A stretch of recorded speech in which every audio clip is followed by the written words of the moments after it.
কিছু করবার কি দরকার আছে? এগুলা তো করবার দরকার নাই। সাহাবীরা বললেন, ইয়া রাসূলুল্লাহ, ইয়া হাবিবাল্লাহ, তাহলে আমরা আর নামাজে আসবো না। আল্লাহর পয়গম্বর বললেন, তোমরা আর নামাজে আসার দরকার নাই, থাকো গা। কথা বোঝেন নাই? তোমাদের আর আশা লাগবে না।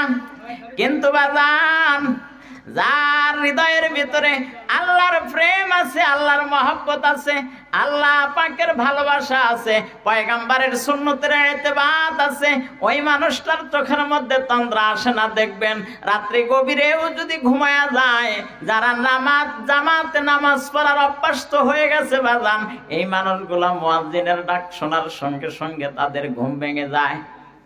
কথা বলেন না কেন ভাইজান? এই যে প্রচন্ড গরম চলে গেল, দেখবেন প্রচন্ড গরমের মধ্যেও কিছু আম্মা জানেরা আছে, হাত মোজা পা মোজা বোরকার নেকাব সুন্দর করে লাগায় তারপরে বাইরে বের হয়, আছে না? এটা কেন বাজান, কেন হয়? এটা হয় এই জন্যে তিনি আল্লাহ পাককে বড় ভয় করেন। তিনি আল্লাহ পাককে বড় ভয় করেন। আল্লাহ পাককে ভয় করবার কারণে আল্লাহ পাকের হুকুম তিনি মানার জন্য ইচ্ছা পোষণ করেন। আমারে জান্নাত দিক আর জাহান্নাম দিক সে ফয়সালা তো তিনি করবেন, কিন্তু তিনি তো আমাকে বলেছেন, বান্দা আমি তোমার উপরে নামাজ ফরজ করে দিয়েছি, তোমার স্ত্রীর উপরে পর্দা ফরজ করে দিয়েছি, খবরদার এগুলার থেকে মাহরুম থাকবে না, পরহেজগারী হওয়ার জন্য এগুলা পালন করবে। সুতরাং আমি এগুলা পালন করব, বিনিময়ে আমারে যেখানে আল্লাহর ভালো লাগে সেখানে দিবে। কথা কন না কে? কিন্তু আমাদের তো এই চিন্তা চেতনা সব মানুষের মধ্যে আসে না। কিছু সংখ্যক মানুষ যারা এই চিন্তা চেতনার মধ্যে আবদ্ধ থাকে, তারা মুয়াজ্জিনের ডাকে সারা দিয়ে ফজরের নামাজ জামাতের সহিত আদায় করতে থাকে বাজান। পক্ষান্তরে যারা ডাক দিয়ে ফজরের আজানে শামিল হতে পারে না, এই মানুষগুলা সকাল 7টা-8টা পর্যন্ত ঘুমের মধ্যে বিভোর হয়ে থাকে। তাহলে কি বুঝতে হবে, নামাজ যেনারা পড়েন তেনারা জান্নাতি, নামাজ যেনারা পড়েন না তেনারা জাহান্নামী। হাদিস শরীফের মধ্যে স্পষ্ট ভাষায় আল্লাহর পয়গম্বর বলেন, as-সালাতু মিফতাহুল জান্নাত, নামাজ হলো বেহেশতের চাবি। যেই মানুষটা নামাজ আদায় করলো, বেহেশতের চাবি তার হাতের মধ্যে অর্পিত হলো। নামাজ বিনে জান্নাতে যাবার কোনো সুযোগ পাবে না, পারমিশন পাবে না।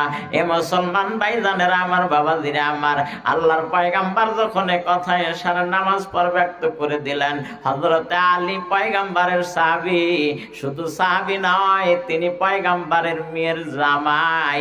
তিনি ডাকতে বলেন, ইয়া রাসূলুল্লাহ, ইয়া হাবিবাল্লাহ, আর মানুষ কি করবে আমি জানি না, কিন্তু আমি সকালের জামাতের হাজির হব না। আর লোকেরা কি করবে তা আমি জানি না, তবে আমি আর আসব না। আল্লাহর পয়গম্বর বললেন, হ্যাঁ তুমি যাও, তুমি যদি না এসে থাকতে পারো তাহলে আমার তোমার প্রতি কোনো আপত্তি নেই।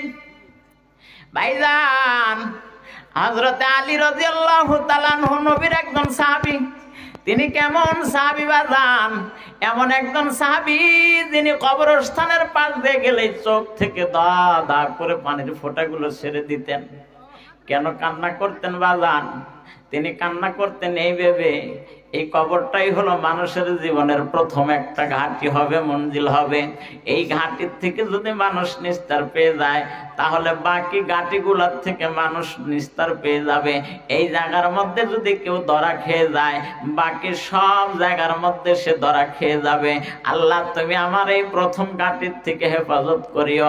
যার ইবাদতের পুঁজি, যার আমলিয়াতের পুঁজি আকাশচুম্বী, এত আমল করেও মাটির কবরকে তিনি এত ভয় করেছেন বাজান।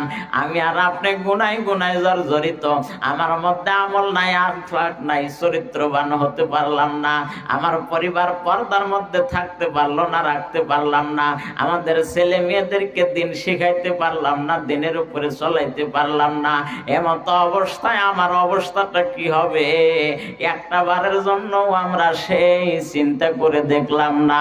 আওয়াজ করে বলেন, চিন্তা করি নাকি করি না? এই চিন্তার মধ্যে আমি থাকতে পারি না। অথচ প্রত্যেকটা মানুষ সকাল থেকে সন্ধ্যা পর্যন্ত কতটুকু রোজগার করলো এই হিসাব রাতের বেলায় করে। কয় টাকা আয় হলো, কয় টাকা ব্যয় হলো, হিসাবটা আছে। পরিবার পরিজনের পেছনে কত টাকা খরচ হলো, ফসলাদি বুনতে গিয়ে কাটতে গিয়ে কামলার পেছনে কত ব্যয় হলো, সেই হিসাবটা পর্যন্ত আমার কাছে আছে।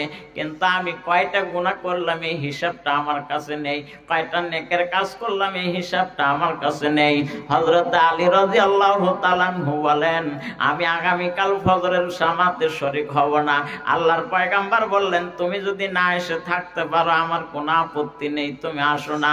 হযরত আলী রাতের বেলায় ঘুমের মধ্যে বিভোর হয়ে আছেন, আগামীকাল সকালবেলার ফজরে আমার যাওয়া লাগবে না, আজকে মজা করে আরাম করে ঘুমের মধ্যে বিভোর হয়ে থাকবো। এ চরবেল তলের ভাইরা, খুব ভালো করে আমার কথাটা বুঝবার জন্য চেষ্টা করবেন। গভীর রজনীতে ফজরের রক্ত আসার পরই যখন হযরত বেলাল মুয়াজ্জিন আযান দিয়ে দিয়েছেন, হযরত আলীর ঘুম ভেঙে গেছে। ঘুমের থেকে জাগ্রত হয়ে মনে মনে চিন্তা করে, আমি নামাজে যাব না এটা বলে এসেছি, কিন্তু ওযু করব না এটা তো বলি নাই। ভাইজান, মন যার দিকে ধাবিত হয়, মন যার দিকে আকৃষ্ট হয়ে যায়, ওনারে যদি দেখতে নাও পায়, ওনার বাড়ির চাকরটারে দেখলেও মনের মধ্যে শান্তি পাওয়া যায়। এটা বুড়া মানুষ বুঝবে না, যুবকেরা ভালো বুঝবে। কথা কন না কে? এটা বুড়া মানুষ বুঝবে না, যুবক মানুষ ভালো বুঝবে।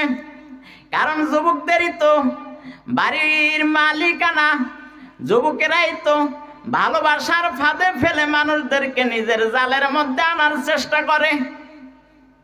তবে এই এলাকার যুবকেরা বড় ভালো, কারণ দিনদার প্রতিষ্ঠান এখানে আছে, মানুষ গড়ার ফ্যাক্টরি জায়গার মধ্যে আছে।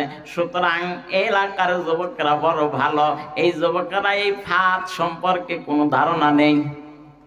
আছে নাকি?